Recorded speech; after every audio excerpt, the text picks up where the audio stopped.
Yeah, I'm going to go with Islam. Heavy favourite here, rightfully so. Both great fighters. Islam, pound for pound, still number one right now. Honestly, looking at the fight, I feel like Ian has a good chance to win, you know, just from, yeah, that's my perspective. But I'll just be looking from wanting to fight both those guys. So I'll just be looking as a spectator / competitor. Islam versus Garry. This rivalry is getting hotter day by day. Islam Makhachev, the wrestling god of Dagestan, now faces Ireland's rising storm, Ian Garry. UFC 330. This is where legends get made, or broken.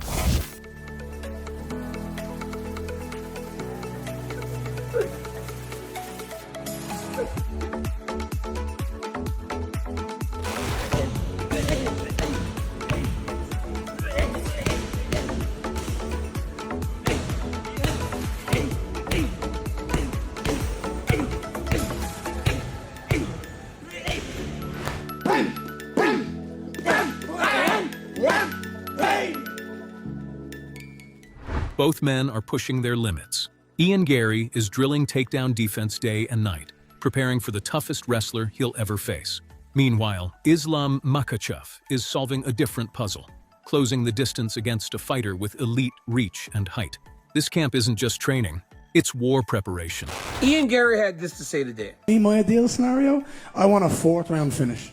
I don't want any early knockout, because then there's ifs, buts, maybes, there's excuses. I want 4 rounds of domination, and in that 4th round, I'm going to tell everybody, I'm going to do it now, and then I'm going to go and I'm going to finish him. I'm going to open the door, I'm going to walk him into my traps, and I'm going to take his head clean off his shoulders. As you guys know, Ian Garry is a very, very confident kid. I mean, I remember when I first met him, we were in New York City, and he was about to fight on a pay-per-view at the time. And we did his fighter meeting.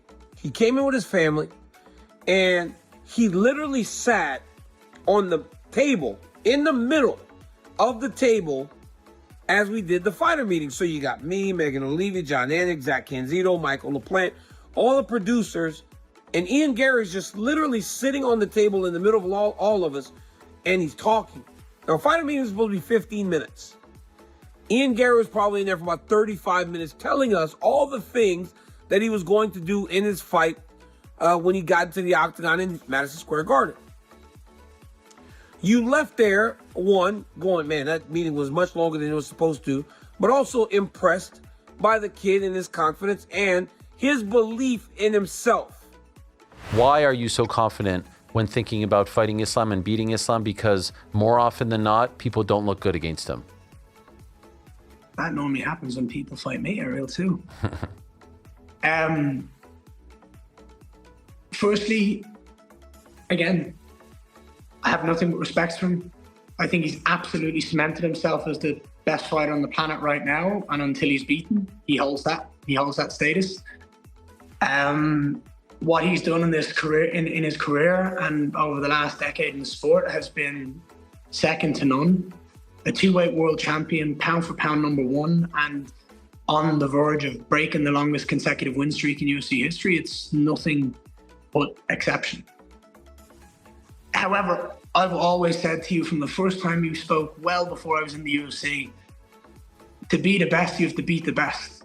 There is nobody else I would want to beat to prove that I'm the champion of the world. There is nobody else I'm more excited to fight and test myself against than this dominance in Islam Makhachev. He's earned that title as the pound for pound champion, at the pound for pound #1 on the planet right now. That's the guy I want to take out.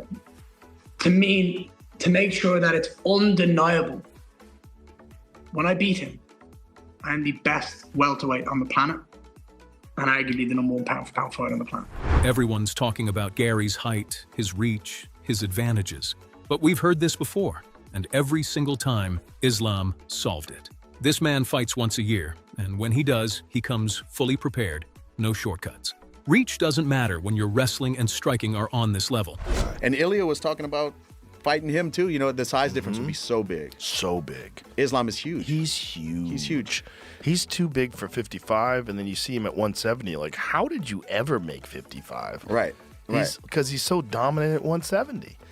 Yeah, Hunter from the UFC, I was in his office not too long ago, and they keep record of all the weights fight night. They don't release them all, but they keep it. And we were talking about the Islam fight when I fought Islam, and he was telling me his weight. I was like, What did he weigh?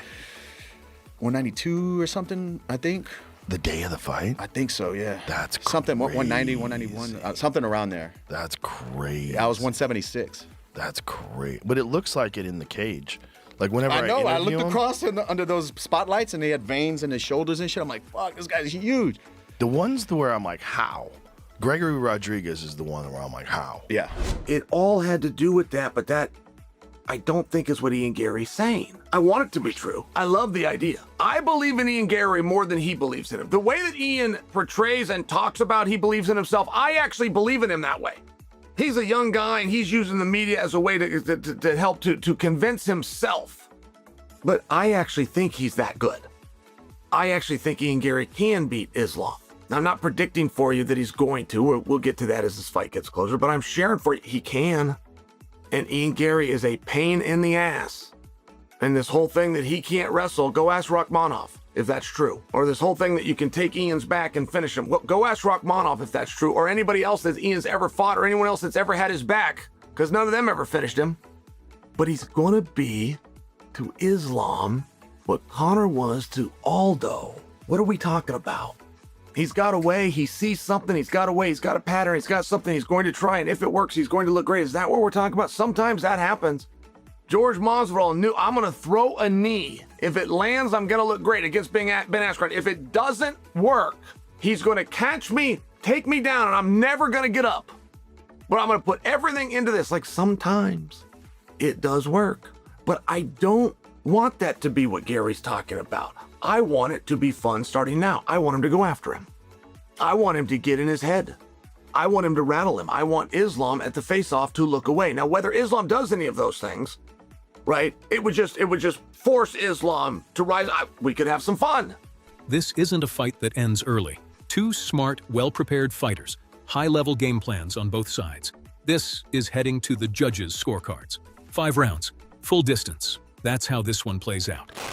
He does well with Islam on the stand-up because he's rangy, he's tricky, all those. But on the ground, he doesn't. He does okay, but he doesn't survive on the ground. I don't think.